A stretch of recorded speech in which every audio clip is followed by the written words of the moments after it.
Continuons notre étude sur la machine asynchrone. À partir de maintenant, nous allons mettre en équation le couple afin de définir la commande scalaire, le modèle de la commande scalaire du moteur asynchrone. Alors, nous allons partir du principe que la mise en équation du couple en faisant apparaître bien évidemment ici le courant I' de R. Je vais d'abord chercher à exprimer ce courant.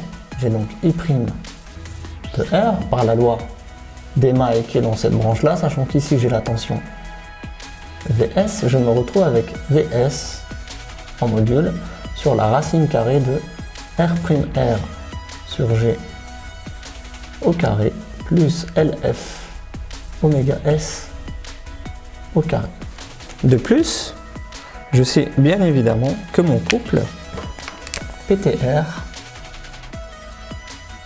est égal à 3 R'R sur G fois I'R au carré qui est égal à CE oméga S.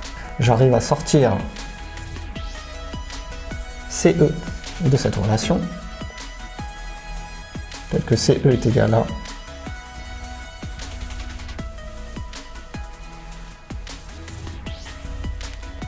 fois Vs au carré sur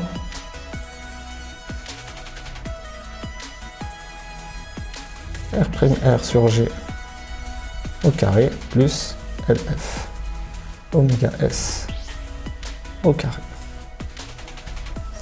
Je continue mon petit chemin en posant le fait que, bien évidemment, je sais que oméga S est égal à petit oméga S, la pulsation des champs stator sur P, ce qui me donne CE égale, comme le oméga S est en bas,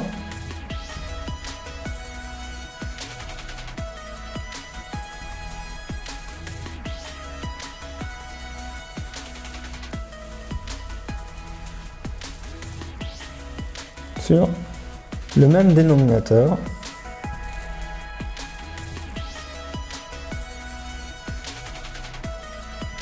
au carré plus LF oméga S au carré. Ce que je vais faire, c'est que je vais tout multiplier par en haut et en bas par G sur R'R.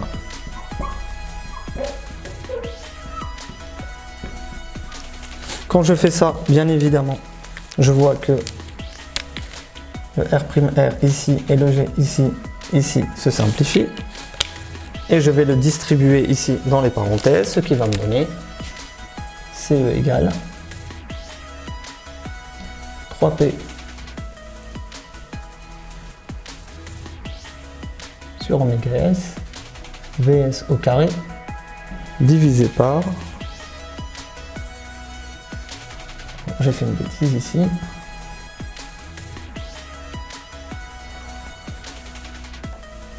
R'R sur G, il n'y a plus le carré parce qu'il a été compensé par le fait que je multiplie par G sur R'R plus LF oméga S carré carré fois G sur R'R, ce qui me donne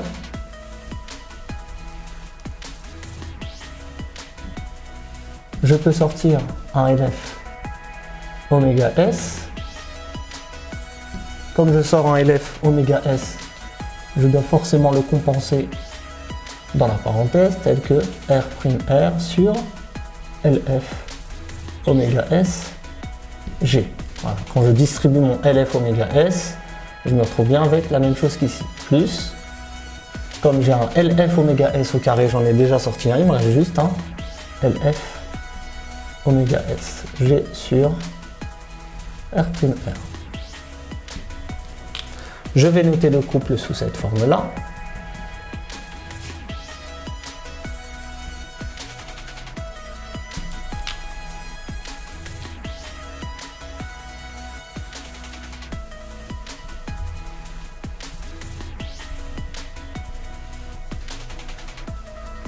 Fois 1 sur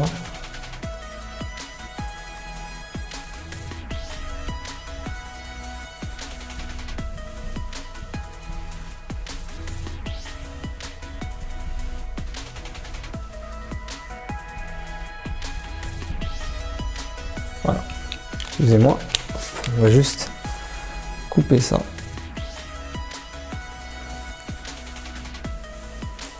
Pour mieux voir.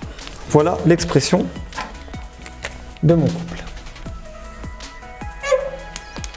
Je veux exprimer le couple maximal. Pour exprimer le couple maximal, normalement, je dois poser la dérivée de CE par rapport à G. Après calcul, je vais tomber sur un G max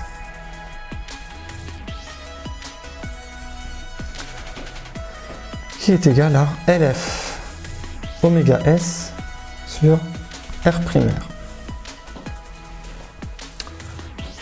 D'où un CE max qui va être égal à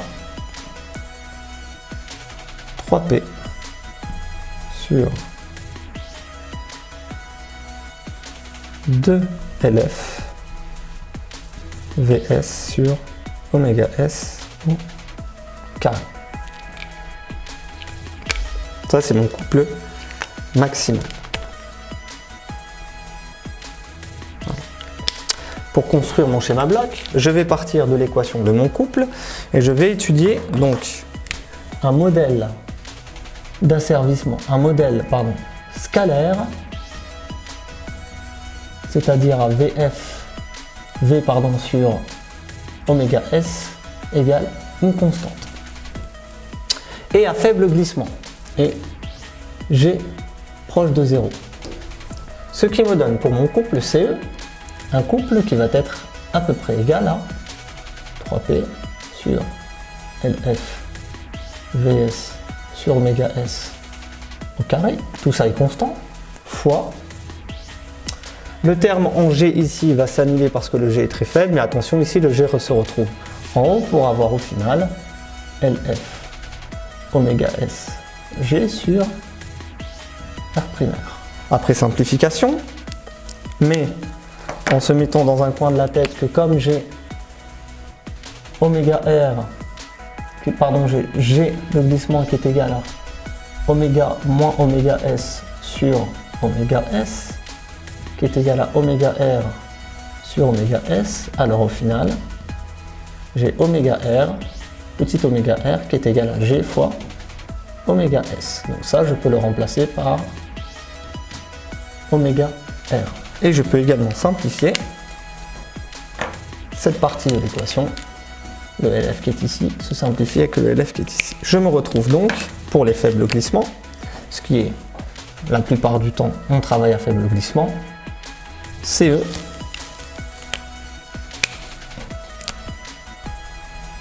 qui est égal à 3P sur R', VS sur oméga S au carré fois oméga R. Comme tout ce terme est constant, on va le définir comme une constante A pour avoir au final mon couple CE qui est égal à A fois oméga R.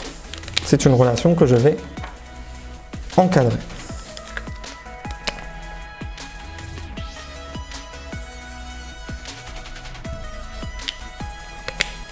J'ai également, comme vu précédemment sur cette ligne-là, je peux dire que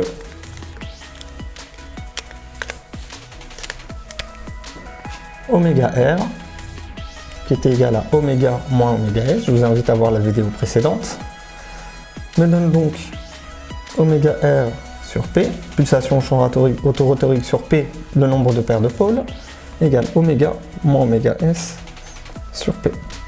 Soit oméga R est égal à P oméga